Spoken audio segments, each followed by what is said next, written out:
Hey guys, how's it going? Mr. Biz Ken Wentworth here. All right, so real quick, the primary vendor that you use, well, the only vendor for this particular material you use, just calls you frantically to let you know that he lost his entire operation to a fire.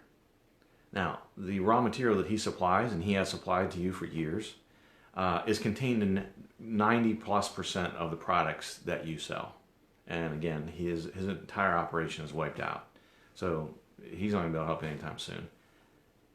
They're going to shut down. He may end up declaring bankruptcy.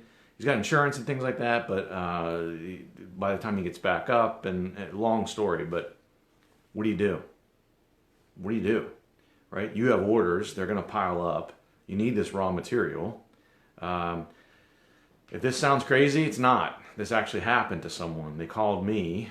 Not the person who had the fire, the person who was using the fire person as a supplier, saying, "Hey, who do you know that can help me with this, et cetera, and can you help me with this and get me through this problem, whatever." So this can happen. The message is be very careful about your vendor concentration. Because in this particular case, this person didn't have a plan B. They had been using this vendor for several years without issue, without any problems. They hadn't considered, oh my gosh, what am I going to do? What if, right? Because, you kind of start to think, we're immune. This isn't going to happen to me. This won't happen. Everything was working really well, et cetera, et cetera. So I tell you what we ended up doing. Well, first of all, we came up with a plan B. And a plan C, frankly, through this. But immediately what we did was we scrambled. Okay, what other vendors can provide this same material to us, and how quickly can they provide it?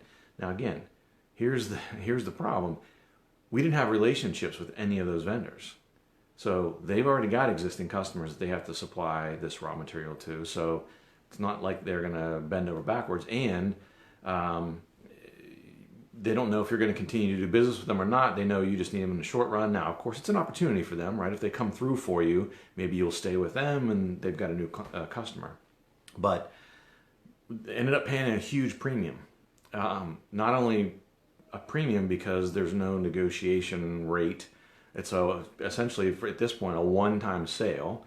So he paid about 17% higher than he was paying on a per unit basis for the material, and then he had to get it right away, right? So now he had to pay a premium rush charge from them, and then the delivery to get it quicker.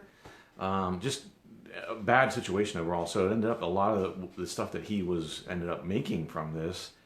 I mean, the margin on it was probably very, very small. Really bad situation. So I talk about this all the time, but the risk of having concentration with vendors, suppliers, etc., with your customers. I did a video a while back about when is it not a good idea to take additional sales from your biggest customer.